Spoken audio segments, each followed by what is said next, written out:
ಬೀದರ್ ಜಿಲ್ಲೆಯ ಔರಾದ್ ಬಿ ತಾಲೂಕಿನ SC ಮೀಸಲು ಕ್ಷೇತ್ರದ ಶಾಸಕರಾಗಿರ್ತಕ್ಕಂಥ ಪ್ರಭು ಚವ್ಹಾಣ್ ಅವರು 4 ಬಾರಿ ಶಾಸಕರಾಗಿ ಆಯ್ಕೆಯಾಗಿದ್ದಾರೆ. ಚುನಾವಣೆಯಲ್ಲಿ ನಿಂತು ಗೆದ್ದು ಬಂದಿದ್ದಾರೆ ಮತ್ತು ಮಂತ್ರಿಗೂ ಕೂಡ ಆಗಿದ್ದಾರೆ. ಆದರೆ ಅವರು ಬೀದರ್ ಜಿಲ್ಲೆಗೆ ನಮ್ಮ ರಾಜ್ಯದಲ್ಲಿ SC ಪಟ್ಟಿಯಲ್ಲಿ ಬರೋದಿಲ್ಲ. ಅವರು ಮೂಲತಃ ಮಹಾರಾಷ್ಟ್ರದಲ್ಲಿದ್ದಾರೆ. ಅವ್ರ ಹುಟ್ಟು ಎಲ್ಲ ಮಹಾರಾಷ್ಟ್ರದಲ್ಲೇ ಆಗಿದೆ. ಅವ್ರ ಅಣ್ಣತಮ್ಮರು ಕೂಡ ಮಹಾರಾಷ್ಟ್ರದಲ್ಲಿದೆ. ಅವ್ರ ವಿದ್ಯಾಭ್ಯಾಸ ಕೂಡ ಮಹಾರಾಷ್ಟ್ರದಲ್ಲಿದೆ. ಮಕ್ಕಳ ವಿದ್ಯಾಭ್ಯಾಸ ಕೂಡ ಮಹಾರಾಷ್ಟ್ರದಲ್ಲೇ ಆಗಿದೆ. ಆದರೆ ಏಕಾಏಕಿ ಅಲ್ಲಿ ಮಹಾರಾಷ್ಟ್ರದಾಗ ಅವರು ಪ್ರವರ್ಗಕ್ಕೆ ಬರ್ತಾರೆ. ಅವರು SC ಪಟ್ಟಿಯಲ್ಲಿ ಬರೋದಿಲ್ಲ. DNT ಅಂತಕ್ಕಂಥ ಒಂದು ಪ್ರವರ್ಗದ ಇದರಲ್ಲಿ ಬರ್ತಾರೆ. ಅವ್ರ ಜಾತಿ ಬರ್ತದೆ ಲಂಬಾಣಿ ಅಂಥೇಳಿ.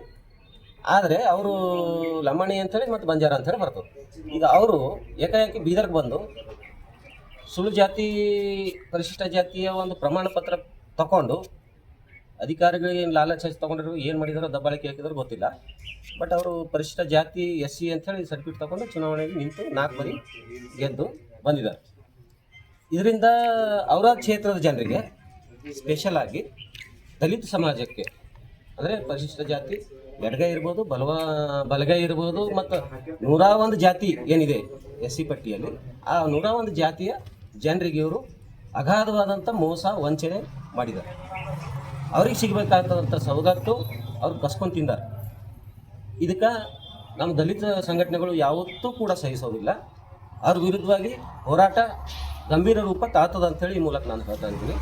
ಯಾಕಂದರೆ ನೀವು ಮಹಾರಾಷ್ಟ್ರದವರಾಗಿದ್ದು ಅಲ್ಲಿ ಬೇರೆ ಇದ್ರಾಗೆ ಬಂದು ಯಾಕೆ ಕರ್ನಾಟಕದ ಬಂದು ನೀವು SC ಹಂಗಾಯ್ತೀರಿ? ಅಲ್ಲೊಂದು ಜಾತಿ ಇಲ್ಲೊಂದು ಜಾತಿ ಇರ್ತದೆ ನಿಮ್ಗೆ? ಅದು ಪ್ರಶ್ನೆ ನಮ್ಮದಿದೆ. ಈಗ ಆಲ್ರೆಡಿ ಜಾರಿ ನಿರ್ದೇಶನ ನಿಮ್ಮ ಬಗ್ಗೆ ಸುಮಾರು ಕಂಪ್ಲೇಂಟ್ ಕೂಡ ಹೋದರೂ ಕೂಡ ಪ್ರಭು ಚವ್ಹಾಣ್ ಅವ್ರ ಬಗ್ಗೆ ಕಂಪ್ಲೇಂಟ್ ಕೂಡ ಮಾಡಿದ್ರು ಕೂಡ ಅವರಿಗೆ ರಾಜಕೀಯದ ಒತ್ತಡದಿಂದ ಅಥವಾ ಇನ್ಯಾವುದು ಹಣಬಲ ಮತ್ತು ಜನಬಲ ಪ್ರೆಷರ್ ಹಾಕಿ ಅವ್ರಿಗೆ ಕಂಪ್ಲೇಂಟ್ ಕೂಡ ವಾಪಸ್ ತೆಕ್ಕೋ ಅಂತಕ್ಕಂಥ ಪ್ರಯತ್ನ ಕೂಡ ಆಗ್ಯಾವು.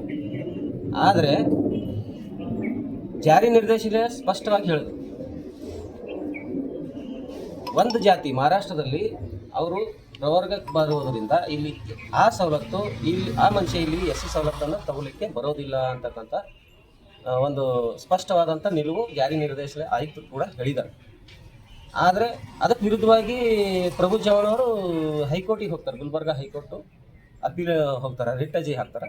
ಆದರೆ 2 ವರ್ಷ ನಂತರ ವಿಚಾರಣೆ ಕೈಗೊಂಡ ಮಾನ್ಯ ನ್ಯಾಯಾಧೀಶರು ಪ್ರಭು ಚವ್ಹಾಣ್ ಅವರ ಅರ್ಜಿಯನ್ನು ರಿಜೆಕ್ಟ್ ಮಾಡ್ತಾರೆ.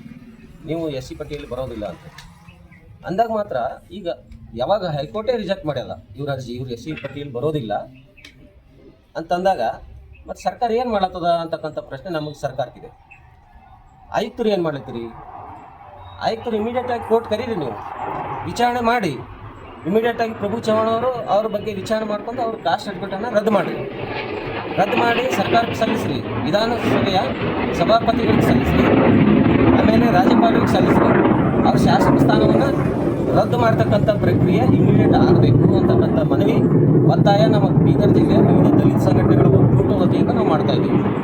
ಒಂದು ವೇಳೆ ವಿಳಂಬ ಇದಕ್ಕೆ ನೀವು ಮಾಡಿದ್ರಿ ಅಂದ್ರೆ ಸರ್ಕಾರದ ಕಿಲಾಪ ಮತ್ತು ಆಯುಕ್ತರ ಕಿಲಾಪೆ ನಾವು ಬೀದರ್ನಲ್ಲಿ ಜಿಲ್ಲಾಡಳಿತ ಕಿಲಾಪ DC ಅವರ ವಿರುದ್ಧವಾಗಿ ನಾವು ಹೋರಾಟವನ್ನು ಮಾಡಬೇಕಾಗ್ತದೆ.